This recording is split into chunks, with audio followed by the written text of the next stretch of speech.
예, 선배 동료 의원 여러분 반갑습니다. 원내대표가 되고 처음으로 소집하는 의충입니다. 의원님들의 도움 없이는 원내대표 혼자서 아무런 일도 할 수 없습니다. 앞으로도 많은 협조와 성원을 부탁드립니다. 오늘 의원님들이 일정들이 다소 겹쳐서 일부 좀 참석이 좀 불가한 상황이 생겨서 좀 아쉽게 생각합니다. 의원님 여러분, 이재명 정부 인사 참사가 계속되고 있습니다. 그런데 오광수 민정수석은 공무원 출신이라 그런지 곧바로 사퇴를 시키더니 온갖 비리 범죄투성이 김민석 총리 후보자는 자기들 편이라고 생각하는지 끝까지 버티겠다는 태세입니다. 김민석 후보자의 문제는 기본적으로 도덕성이 심각한 상황입니다. 그런데 문제는 도덕성만의 문제가 아니라는 데 있습니다. 이 더 큰 문제가 논란에 대응하는 김민석 후보자의 자세와 태도에 있다고 생각을 합니다.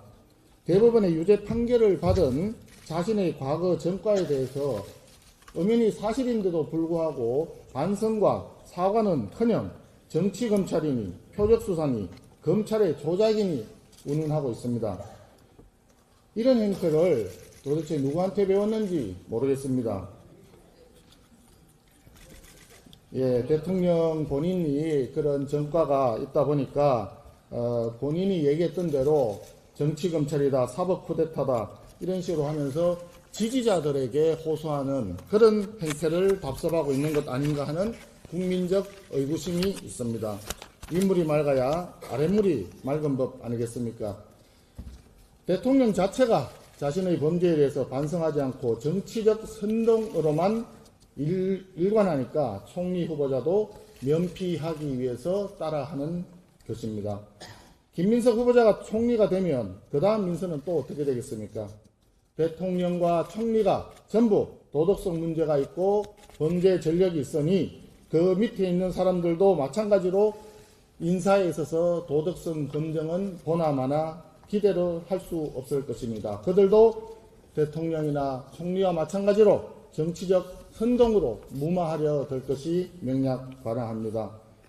김민석 총리 후보자를 그대로 인준하게 된다면 우리 공직사회의 윤리 기준은 완전히 무너지고 사법 시스템에 대한 근본적인 국민 불신이 조장될 것입니다. 김민석 후보자의 대응 방식뿐만이 문제가 또 아닙니다. 더불어민주당의 대응 자세는 더 심각한 잘못이 있습니다. 어저께 더불어민주당 정책위 의장이 인사청문회법을 바꾸겠다고 얘기를 했습니다. 이재명 대통령에게 불리한 재판이 계속되니까 형사소송법을 바꾸겠다고 하더니 김민석 총리 후보자의 도덕성을 검증하고 국민적인 의구심이 커지니까 이제는 청문회법 자체를 바꾸려고 합니다.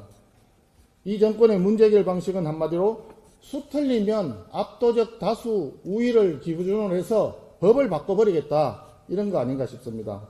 입법 권력을 깡패처럼 휘두르는 습관을 고치지 못하는 상황입니다.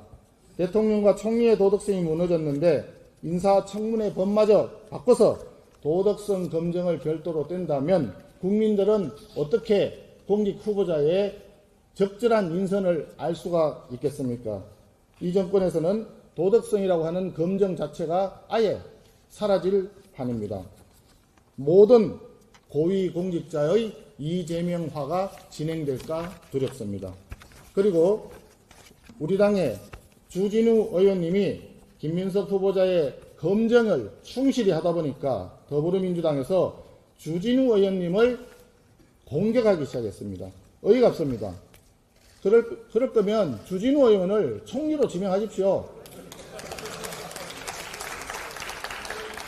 만약에 주진우 의원이 총리 후보자라면 우리 당은 모든 의원님들이 나서서 주진우 의원님에 대한 진실을 낱낱이 검증할 것입니다.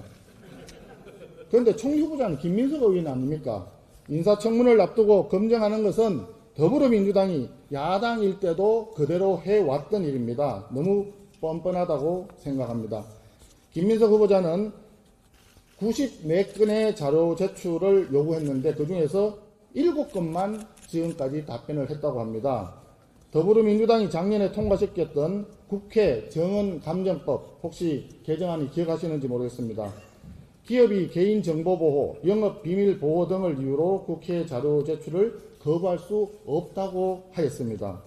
기업은 본인들의 자료 제출 요구를 거부하면 처벌하겠다, 이렇게 법을 고쳤으면서 자기들은 공직 후보자에 대한 인사청문회 자료 제출 요구를 아예 거부하고 법마저 바꿔버리겠다는 이런 극단적인 내로남불 자세, 국민들께서 용납하지 않으실 것입니다. 뻔뻔한 사람이 성공하고 윤리를 지켜온 사람이 손해보는 사회는 대한민국의 미래를 담보할 수 없습니다.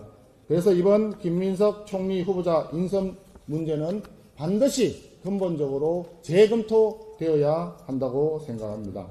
비공개 의총에서 향후 방안에 대해서 논의하도록 하겠습니다. 감사합니다.